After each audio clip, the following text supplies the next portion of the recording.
After we've determined what the ultimate goal is, which is number 10 on the anxiety hierarchy, we then go all the way back down to number 1, to the situation that would cause us just a little bit of anxiety, but we feel ready to do it. And then we gradually work our way up this entire hierarchy. Number 1 on the public speaking hierarchy is something that will cause a little bit of anxiety, but not a great deal. Many times people say that, as a start, if they were in a small group of just 3 people, they would be able to read something out loud. Although this would cause them a little anxiety, it is not something that would be a major ordeal. Therefore, for them, this would be a good place to start. Now notice, you do not need to have 10 situations leading up to your goal, and the hierarchy has nothing to do with 10 weeks. The speed at which you move on the hierarchy is dependent upon how difficult the hierarchy is for you.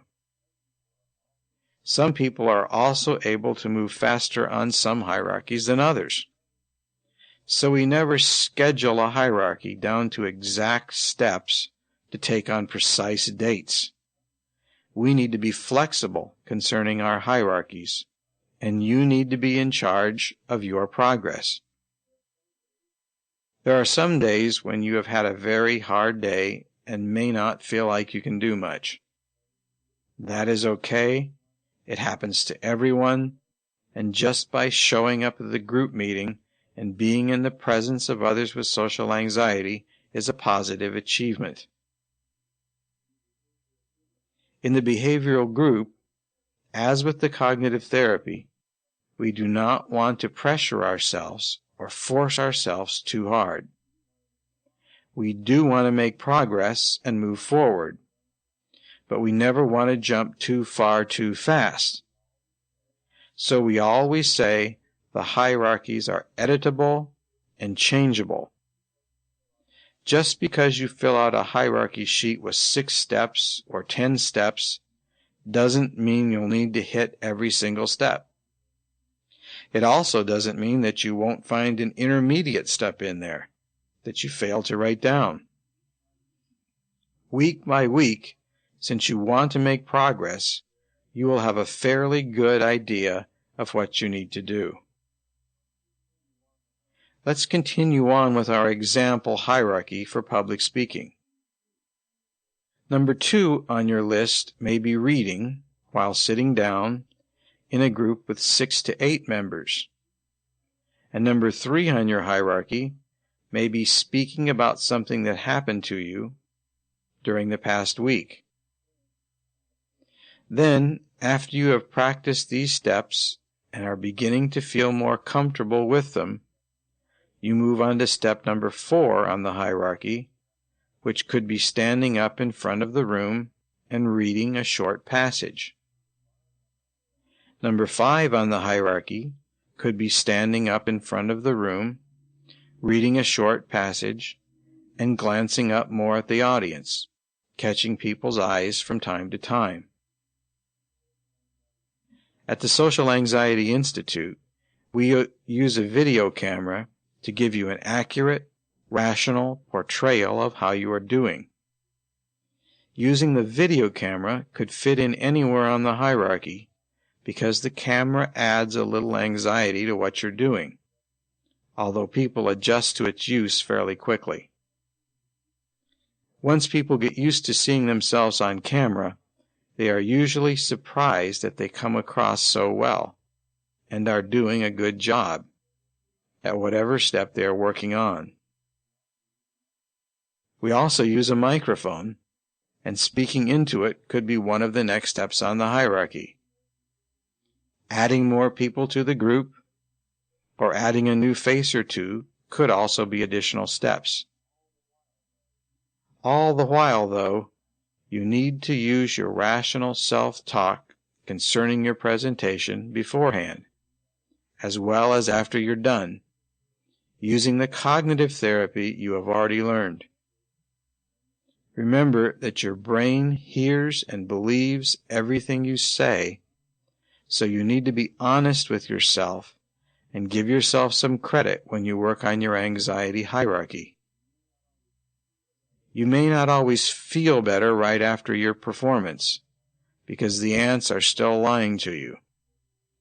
But it is important to realize that the ants want you to believe their lies, to believe you did a horrible job at public speaking. Because if you believe their lies, you will always continue to feel you do a horrible job at speaking, and your social anxiety will only grow worse. So it's essential we put the cognitive therapy together with the behavioral therapy, so that our thoughts and perceptions can change together as we allow what we are doing to gradually move up in a step-by-step hierarchical fashion. So that is a look at a typical hierarchy for public speaking or giving a presentation, one that almost everyone with social anxiety needs to work on. We have many other things that we do in the group too that help public speaking anxiety. For example, when everyone is ready and gives their consent, we begin as a group to do some circle of death activities. We go around the circle of death, introduce ourselves, say where we live or work, and then tell a little bit about ourselves. Now, we do not start going around the circle of death on the first behavioral group meeting. We start it when everyone feels they can do it, even though they don't want to, but they know that it is something that needs to be done to help overcome social anxiety.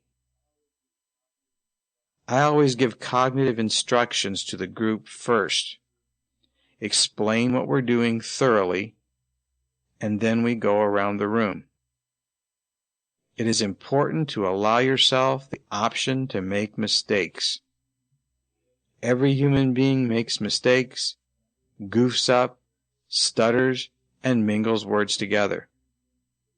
You're a human being too, and you are going to make mistakes just like everyone else.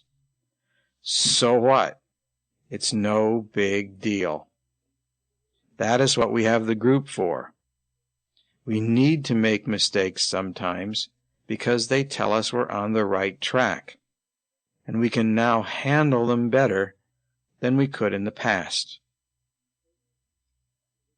Certainly, by this point in your therapy, making a silly little mistake in front of others is something you can handle. It's just no big deal. In our groups at the Social Anxiety Institute, this is not usually a problem, because I make so many mistakes that everyone feels okay to move forward. Many times I deliberately point out my mistakes, or have group members count my mistakes, so that everyone is aware that I make my share of mistakes, and it's just no big deal. Life goes on, and I even enjoy laughing at myself about them. Usually I have no trouble in getting the group members to laugh at me too. On the next tape, we are going to specifically review all of the behavioral activities that we do in the group. Keep in mind that not everyone's hierarchy is the same, and that although most activities will be on everyone's hierarchy to some extent, you may find one or two that you do not have to deal with. Nevertheless, we will cover all the behavioral activities that we use to help people reduce their anxiety and begin to feel more confident about the situations they face every day. In our behavioral groups, we supply everyone with a 3-ring binder notebook. This notebook holds all the cognitive handouts. But when the group is started, the notebook also holds behavioral hierarchies and another sheet that we call What I Did. At the end of each behavioral session, each person records what they did that day in the group. Tiffany may write that she gave an introduction, made small talk with Dana, and read a passage from a book in front of the group. Matt may write that he stood up and took impromptu questions, acted out a scene in the Shawshank Redemption, and did something deliberately foolish in front of Lisa, Deborah, Stephanie, and Mike. The important thing is that you remember to write down all that you did during the group. This will serve as a powerful motivator as time goes on, as most people forget how difficult some activities were to do when they first started. Recording what you did and then reviewing it from time to time is both beneficial and motivating. In your booklet, you'll find the next handout called What I Did. Before you start a behavioral group, you will want to make several blank copies of this sheet before you start writing things down for the first time. It is a very good idea, and always a good habit, to take the last 5 minutes of the behavioral group and record what you did on these sheets that stay permanently in your notebook. Now, as we recap this week's activities, we want to continue to hit at and reinforce the cognitive handouts that are still important for your brain and mind to hear. Identify those handouts that you don't know well enough yet. Edit them, highlight them, and rewrite them to fit your own thinking patterns. You can shorten these important handouts down, but it is still important you calmly and slowly get the message down into your brain. Take an index card and write a couple of statements down. Carry it in your pocket or purse or notebook. If you're having a difficult time remembering to use slow talk in practical real-world situations, write ST on a piece of paper or an index card and place it where you can see it. No one else will understand that ST stands for slow talk, but you will, and it will remind you to use slow talk in practical situations more often than you are currently doing. Pick out, use, repeat, and reinforce any of the cognitive handouts that are not automatically popping into your mind at the present time. I understand that this can sometimes be boring, but we are talking here about overcoming social anxiety, something you must be motivated to do or you wouldn't have come this far. Because there are no shortcuts, the cognitive material is essential. Please learn it so that it is there, right at the top of your mind, and starts to recur in your brain automatically.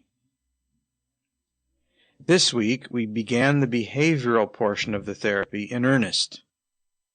Behavioral practicing is a little different than cognitive practicing. With the behavioral handouts, we want to do what is on the handouts, again starting slowly on rung number 1 of your hierarchy and gradually moving up only as you are ready. Today we talked a little about the behavioral group